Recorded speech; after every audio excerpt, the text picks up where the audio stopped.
Nous autres, parquets, nous avons été instruits de prendre toutes les mesures, généralement quelconques, pour que peuple haïtien, qui est victime depuis plusieurs années de extorsion, de kidnapping, de déplacement forcé, à cause de gangs armés, de groupes terroristes vivant ensemble, gens qui déplacent qui étaient cailloux, gens qui perdent business, gens qui perdent famille, par quel Port-au-Prince.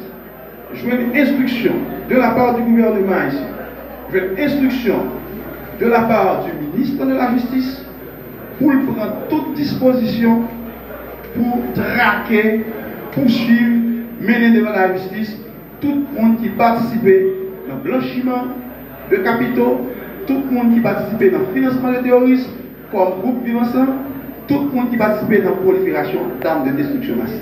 En résumé, qui ça nous doit retenir?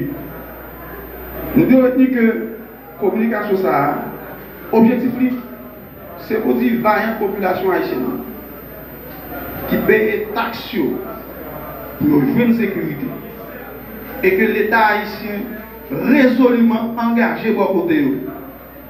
Et pour ça, il est instruit par quelqu'un qui m'a dirigé pour prendre toute disposition pour traquer, traîner devant la justice tout le monde qui participait, ni de près, ni de loin, dans le financement terrorisme, dans le blanchiment des avoirs et prolifération des armes d'exclusion massive. La petite population, restez quoi dans la justice, restez quoi dans l'autorité publique, n'a pas travaillé pour nous. Les amis de la presse en ligne, bonjour. C'est un plaisir pour nous voir aujourd'hui. Plus convocation aujourd'hui, c'est pour nous te parler sous question sanctionnées internationales. En façon pour nous te dire qui côté parquet aillé dans le cadre suivi qui vous faites dans le cadre de cela. Alors comme nous disons que parlant des sanctionnés, il y a lieu de distinguer deux régimes. Il y a le régime des sanctionnés multilatéraux, c'est-à-dire des ressortissants haïtiens qui sont sanctionnés dans le cadre de la résolution des Nations Unies, de la résolution du Conseil de sécurité des Nations Unies. Et il y a les sanctionnés bilatéraux, c'est-à-dire des ressortissants haïtiens qui sont sanctionnés par des États, je dirais des États frères. C'est le cas par exemple pour les États-Unis, le Canada, la République dominicaine, qui ont sanctionné des ressortissants haïtiens. Alors, en ce qui concerne les sanctionnés des Nations Unies, et sur la base des résolutions du Conseil de sécurité des Nations Unies, et notamment des résolutions 2653, 2700 et 2752, il a été demandé de procéder au gel des comptes des personnes sanctionnées.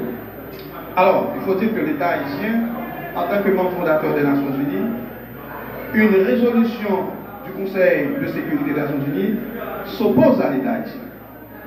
Et à ce titre, l'État haïtien, se référant à ces résolutions et se référant aussi aux articles 97-98 du décret du 30 avril 2023 portant sur la lutte contre le blanchiment de capitaux, le financement du terrorisme et le financement de la prolifération des armes de destruction massive, le parquet, en date du lundi 2 juin 2025, a procédé par acte d'huissier au gel des comptes bancaires des personnes visées et indexées dans le cadre des résolutions des Nations Unies.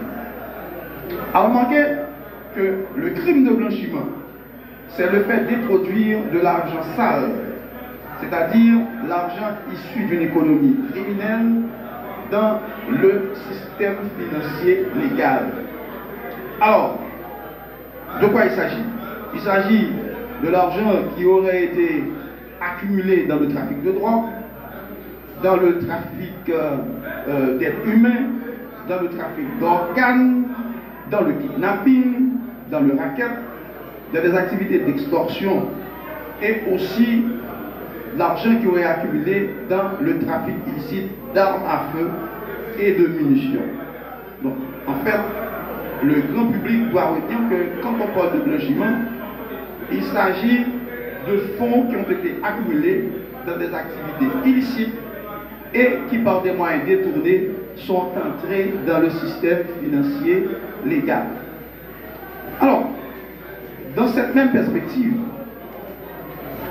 en date du 6 juin 2025, le chef du parquet, chef de la poursuite, a requis les institutions spécialisées telles que l'UCREF, l'ULCC, d'ouvrir une enquête financière sur les sanctionnés ainsi que leurs complices pour blanchiment de capitaux, financement du terrorisme, financement de la prolifération des armes de destruction massive. Alors, il faut comprendre que l'économie criminelle, il fonctionnait avec complices. Il faut, je veux dire, tout l'argent kidnapping que M. Gang terroriste vivant ensemble fait, il a gagné des canaux que vous passez pour serrer l'argent sale. C'est ça, nous relais blanchiment des avoirs, blanchiment de capitaux. Alors, parallèlement aux sanctionnés multilatéraux, il y a aussi les sanctionnés bilatéraux. Qui ça nous entend par sanctionnés bilatéraux?